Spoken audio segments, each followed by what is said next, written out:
I'm Mike Sargent, and this is Arise on Screen. I am consciousness. In this week's reviews, I am alive.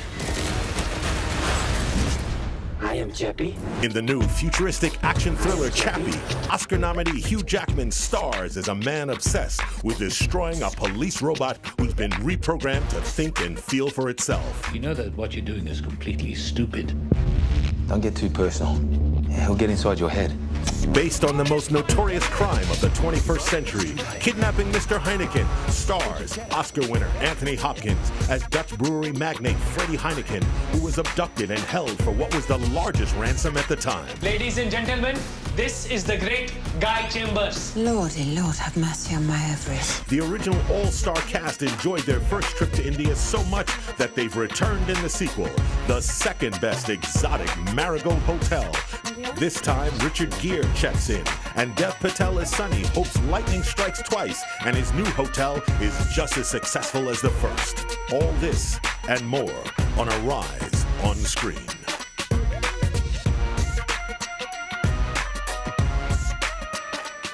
Hello, I'm Mike Sargent, and welcome to Arise on Screen, your global home for films both on screen and behind the scenes. So let's get to it. First, with this week's box office winners. All of it. 1.1 million. Nikki, that is my money too. Focus tops the box office this week, followed by Kingsman: The Secret Service, 50 Shades of Grey, McFarlane USA, and the SpongeBob movie Sponge Out of Water rounds it out in the number 5 spot. Today I'm joined by film critics Monica Castillo. Hello. And Julian Roman of MovieWeb.com. What's up, Mike? Welcome back, both of you. And before we get to our main films, last weekend we saw 48-year-old Salma Hayek star in the new action film Everly as a gun-toting bad girl on the big screen. It's a trend that moviegoers are seeing a lot more of. You might try to kill me. I'm not gonna kill you. I said you'd try. Does news of Warner Brothers and MGM's reboot of the Tomb Raider franchise mean the female badass brand is back? While we wait to hear who will reprise the role of swashbuckling archaeologist Lara Croft, originally played by Angelina Jolie, it's clear that Hollywood actresses are gearing up to kick booty again. If I ever hear of you selling so much as a cough drop, I'm coming down on you so hard. In the 1970s, brassy babes kicked their way to the top of the box office. Money-making stars included actress Tamara Dobson as Special Government Agent Cleopatra Jones. Hands up. And Pam Grier as revenge-seeking Foxy Brown.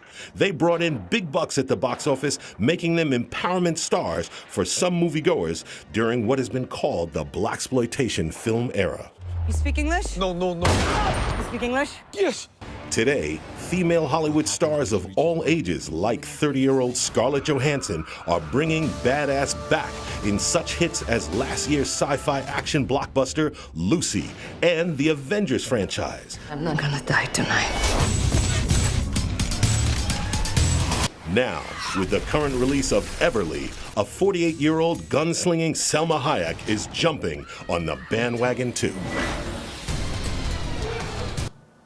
So I'm going to ask you first, Monica. What do you think? Do you think that these roles are good for actresses, or just a select few, or that this trend is new? What's your thoughts?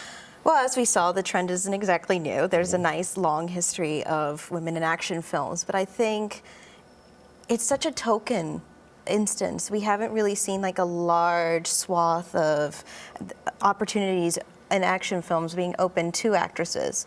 I mean, we're down to what, a third of speaking roles are only given to actresses. So it's great, but a lot of it tends to be the one token girl, like we have Scarlett Johansson in as Black Widow in the Avengers.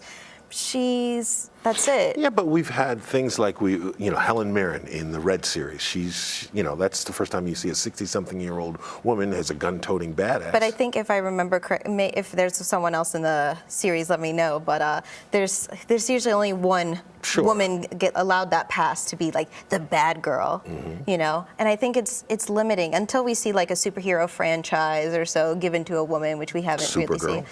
It's coming? Coming. We haven't seen it yet. I think there might be the start of a women action genre. But you don't think it's a trend yet? I don't think it's a trend. There's just too few. What's your thoughts, Julian? I mean, they're rebooting Tomb Raider. Monica's right in the money. I mean, over the years, you've had, like, you know, the singular film that's great, like Aliens is a prime example, Sigourney Weaver. Well, that kind of rebooted the whole female action star. Her point is spot on. There's not like a franchise where there is a lead female who's really an action star. You know, it's basically being relegated to like being the side role or the, you know, the person who's helping out the main male hero. But we'll see. Supergirl, the remake of Lara Croft. I mean, it might get better, but I doubt it. Well, Wonder Woman. You're probably and right. Wonder Woman, good point. You're probably right, because Everly didn't make much money, and Colombiana with Zoe Saldana didn't make any money. So it was a bad movie. All right. We'll be back. Up next. People are always fearful of something they don't understand. The problem with artificial intelligence is it's way too unpredictable. He's the product of an experimental program designed to make robots learn and feel, and Hugh Jackman stops at nothing to take him down in Chappie, next here on Arise on Screen.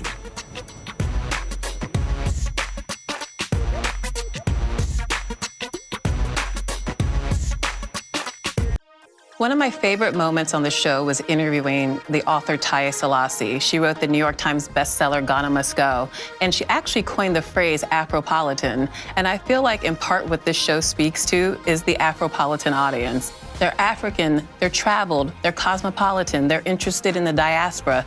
That's what we deliver here, and Taya in many ways was the perfect embodiment of what I want our viewer to represent.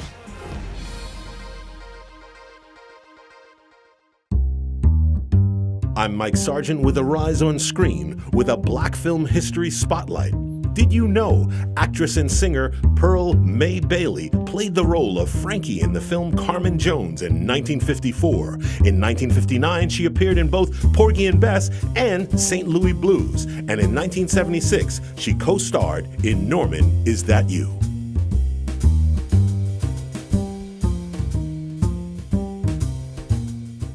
What's that? Chappie's book? Yeah, it's yours. Chappie's got stories. Chappie's got a book.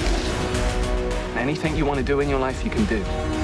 Write poetry, have original ideas. Chappie wants to paint.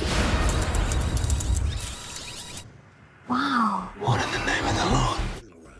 In the new sci-fi film Chappie, law is enforced by police robots. But when a police droid named Chappie is stolen and reprogrammed with the ability to think and feel, the powers that be see him as a danger and will stop at nothing to ensure that he is the last of his kind. Hugh Jackman stars as a robot inventor hell-bent on wiping Chappie out for good. Welcome back to Arise on Screen. I'm still here with Monica Castillo and Julian Roman. So I'm going to start with you, Julian, because I think I'm the only one here actually like this film, because I think you both pretty much did not. So why did you dislike this film so intensely? I really dislike this film. I mean, so Neil Blomkamp, you know, shot in South Africa, yes, he did, is going for a Robocop, you know, / short circuit / AI type feel for a film, and basically accomplishes nothing. The film is completely nonsensical. But what really annoys me about this film is it's an African film by an African director in South Africa with no black actors in the movie. Yeah, but I got to tell you something. And that's just insane to me. I think for me, okay, that's like Woody Allen makes movies in New York, and there were no black people when he made movies in New York. And I would rather a director who doesn't know how to handle black characters just leave them out completely. Because I would rather that than see stereotypical characters of the black characters going to save the white characters. That's more offensive to me. Yeah, but South Africa is 80% black. I mean, so to have an African film in South Africa with no black characters is ludicrous. I mean, I think that's the least of the film's problems. Well, it's one of the problems. It's not a good film. All right, Monica. Well, my point would be that the men of color who are in the film, Dev Patel and well, Dev Patel is in the film. He is in the film, but he kind of plays a sort of stereotypical role. He's the engineer. He's the Indian engineer. Yeah, and then the America, who's one of the gangsters in the group, he's Latino, and he's also playing South African Latino. The South African Latino. Well, he's playing a character that's very much like that Cholo gangster times 10, and it's very over the top, and it's very cringe-worthy to watch. Well, you know, I felt that, you know, you mentioned Robocop, and I think that part of what he was going for was that sort of overblown, a little bit larger than life, you know, somewhat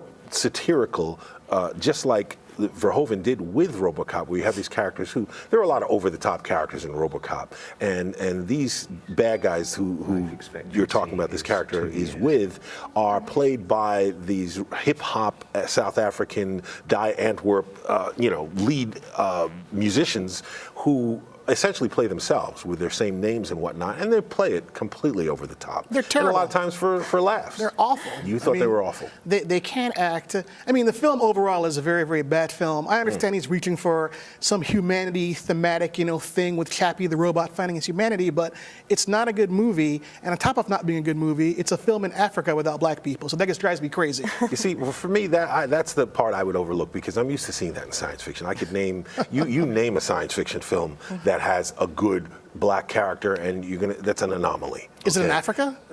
Well, District 9 did the same thing, but at least it had something to say about what's going on in South Africa. I didn't think this movie was as good as District 9, but I definitely think it was better than his last film, Elysium. I disagree. Yeah, the message that he was trying to convey about the whole humanity and the technology, I don't think he gets it. It muddles too much. His answer to this becomes like more police militarization. It's a very complicated conclusion to come to. And then at the end of the movie, he muddles it even more and gives it this really too sweet of an ending that's not earned. Well, I have to say, I don't think it's a great film, but I disagree. I don't think it's as bad as both of you are saying, and I definitely think that is part of his point, that the militarization, that is not the answer. And having these robots and whatnot, he's making it clear that is not the answer, and that will not be the answer. Now, in terms of offensiveness, yes, the only other black character are the ones who beat up Chappie. Oh, yeah. And that was the gangster thugs. So I take it neither of you would recommend this film? Not even the robots, no. Yeah, as a curiosity, maybe, because certain parts are not terrible and are watchable. I like Charlton Copley's take on Chappie. That was really interesting to see him play that role. But it fits. It's more like an Andy Serkis kind of thing. Recommend.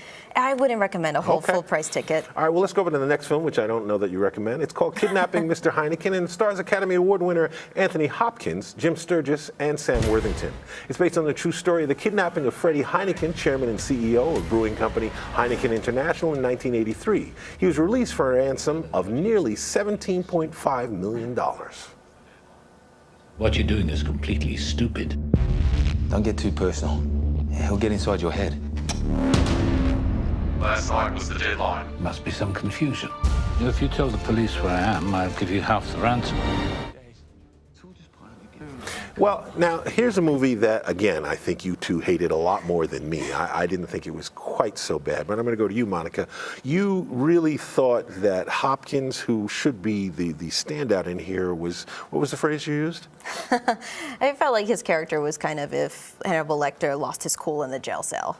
Okay. It was not pleasant to watch. I felt like this movie was 90 minutes too long. It was a chore to get through. I called it Dead on Arrival 20 minutes in. It's a bad beer. It's a bad movie. It's a bad beer and a bad movie. And you, Julian, you kind of echo her sentiments. You thought actually the editing and the action sequences are really, really mucked it up. It's a really poorly edited film, but what Monica said is spot on. The film, I believe, is 95 minutes. And it starts off slightly interesting, but then it takes a long time to get to the actual kidnapping. And it's really just a bizarrely made film. It makes me think the director had never done anything that was really impressive, but apparently he did those Swedish trilogy Girl with the Dragon Tattoo he did the films. Sequels, yeah. Yeah, the sequels. So a really just bizarre film. Really surprising to see Anthony Hopkins be so just lukewarm. I mean, there's nothing really great about him in the movie, so pretty disappointing. Well, actually, I thought that he underplayed it a bit. I thought that he could easily have hammed it up and done his Hannibal Lecter thing, and I thought he underplayed it more than he has maybe in some recent films. And actually, I have to say, I enjoy heist movies. I went in maybe with lower expectations than you guys did, so I thought it's definitely worth a VOD rental. Well, here's the thing. I mean, the story is so incredible. I mean, the kidnapping of the head of Heineken, so on and so forth. I mean, that's gold. You'd think they'd be able to really extrapolate it into a really interesting film, but it's not. It's like 90 minutes of nothing. It's really boring. Okay. Well, I guess, would you recommend? I would not recommend this one. Neither you either.